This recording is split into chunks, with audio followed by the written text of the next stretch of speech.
Hi, it's Austin Griggs from Ratty Muscle Cars. Just give you guys an update of where we are and what part of the world we're in.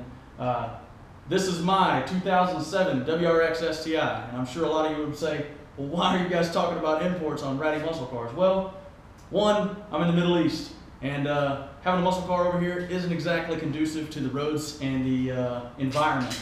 I've been here for 4 years, and when I first got here, I decided I did not want an American car because my friends had terrible trouble getting parts for cars over here. And being a hot rodder myself, I thought, well, I'll take the next best thing, and I'll get me something cool, swift, and good on fuel mileage, because we drove 87 miles a day to and from work. Each way. Each way. So times have changed a little bit. I'm on my way back to the U.S. I'm inside of a month.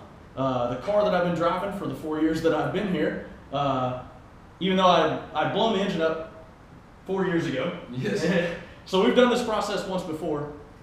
Built the motor back then, forged pistons, big turbo, injectors, front mounted intercooler, water methanol injection. The car is put down, never had it actually on a chassis dyno, but the car is put down 1190s in the quarter mile. Leads me to believe it's probably somewhere around 410 wheel horsepower, something of that nature.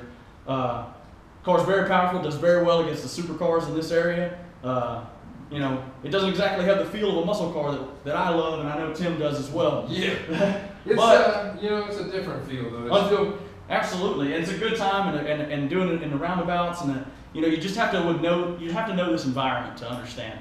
So what we're doing right now, since the motor's blown up, and I'm importing into the U.S., the EPA will not allow for me to take this car as is into the U.S. So yeah, there's too many import laws on vehicles these days. So what we're going to do is disassemble this car completely, ship the pieces home as well, expensive paperweights, and it's going to be art, decoration. So even though we've got a bunch of muscle car projects headed your way, and we're gonna not, you know, we won't harp too much on the imports because I know a lot of you guys don't really care for them, but the Subaru that will be built in the States will be a 22B replica with a 2.7 stroker 4-cylinder Subaru engine, and it's gonna be stout. And right here, this is the turbo I just installed not long ago. It is a Blausch 1.5 Dominator, 10 centimeter housing. You know, this car's got full exhaust, ported manifolds, ported heads. You know, the 6-speed transmission, Brembo brakes. You know, this is, for all intents and purposes, it is a serious race car for a street car. You know, a lot of muscle car guys won't see that and won't agree with me. But you know, muscle's muscle, you know. I mean, muscle's muscle. Everybody likes to go fast and have a good time. So, yeah, exactly. This thing makes it happen for sure. It really does. And the plan is to get home, get these parts home, get started in the art of production. We're about to start some filming in the States. Yeah. We got a podcast going. We're really starting to take off online with our Facebook page. The website's starting to take shape. Some more merchandise coming out. Merchandise coming out. Yeah, we've got these t-shirts available on shop.rattymusclecars.com. We've got some black t-shirts, the insignia will be in the front, the sweatshirts, and hopefully we'll get outside of this.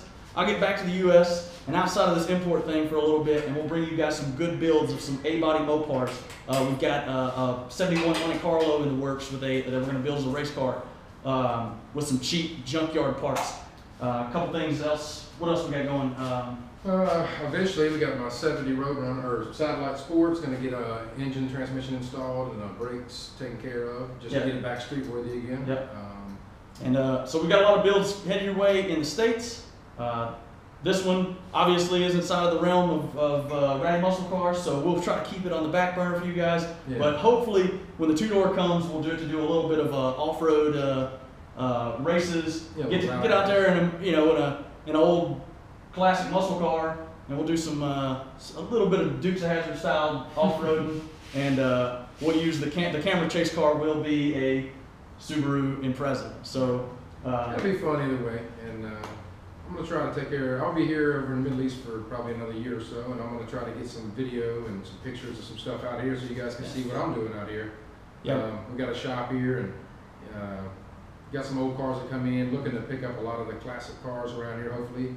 So hopefully we'll get some good stuff done and get some video and some pictures for you guys. You can see what I got going here until I make my way back to the we got a quadricopter coming, so we're going to get some good aerial footage and some stuff that we got going on. That's going to be a blast. Picked up some more GoPros, and hopefully going to get some awesome footage when we get to the States. And yeah, more to come. So stay tuned, and next time we're wrenching and tearing into stuff, maybe next time it'll be a big block Buick or it's gonna be something else. Maybe like a 429 Ford or something. We'll be in depth into something like that, and outside of this realm. But right now, in the environment we're in, this is the car that I chose. This is the only option that I had, because the idea of sending a 19. What do you think? I just don't want to see a 69 Charger over here. I'll be honest. I want to see one, but I don't want it to stay here. But I want to take it back home. Yeah, I saw the General Lee here one day. It was on the road back. You know, there's actually quite a few of those things, like muscle cars over here. Our friend's got a 74 Challenger, and you go into Dubai, and oftentimes you'll see there's a lot of them running around. Camaros and you'll see some pictures of the Challenger, the Corvette, and the Chevelle that I'll be working on here. Yeah. There's 3 that. It's a 66 Chevelle, 454 automatic, 76 Corvette Stingray. Yeah. With it's an L82, but it's got Vortec heads. Yeah, it's got Vortec 350 in it. Got of course the 74 Challenger with a big block 440 in it. Yeah. I'm hoping to get that back on the road this week. Actually, I just got my parts in for it, so we'll keep you guys updated. And I want to show you guys a little bit around here, since you guys don't understand what it is here. I want you to see what we're working with. What are we area?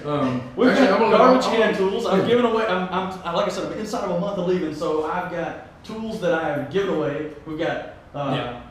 We're working with hardly anything. Yeah. So I'm gonna let him take the camera because my hands are dirty. But don't you get an idea of what kind of stuff? Like, here's my pliers today. It is not a pair of pliers. These are a pair of snap ring pliers, but that's all I got. And a pair of dikes. So yeah, that's our best clean rag. Yeah, that's the cleanest dirty shirt. I guess unless we But yeah, I mean, you see, we got a few tools, laying around from where we've been working, but this engine stand and this cherry picker have been come in handy. But they're not. They were just bought for a motor swap that was done, and then for your motor and everything else. But that's probably the nicest stuff we have. I mean, look up here. We can take a look at our sweet Mickey Mouse tools.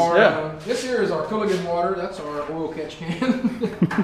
And then over here, this is our socket set. It's fine piece of machinery. Nice. And then we got this wrench set, and that's pretty much what we use to tear stuff apart these days. Now at my shop we got a little bit more, but we're in a garage that has no air conditioning. It's got nothing. It's just outdoor heat. It's nice out, but you can see this is what we deal with. So we're not into pristine things around here. We work with what we got and make it happen. So. And if you've ever worked in the heat of Arizona and stuff like that, that's pretty hot. Yeah. But when coupled with the humidity of the Middle East, it can get out of control. And just working outside in this country is it's terrible. It can be terrible. But at least now we're early part of November, and things are looking good. It's pretty nice. It's been about 80 degrees, 85 high, so it's nice. Yeah. And in 3 weeks I'll be heading to Indiana, and it should be. What do you think? How's the weather in December in Indiana? I hear it's real nice.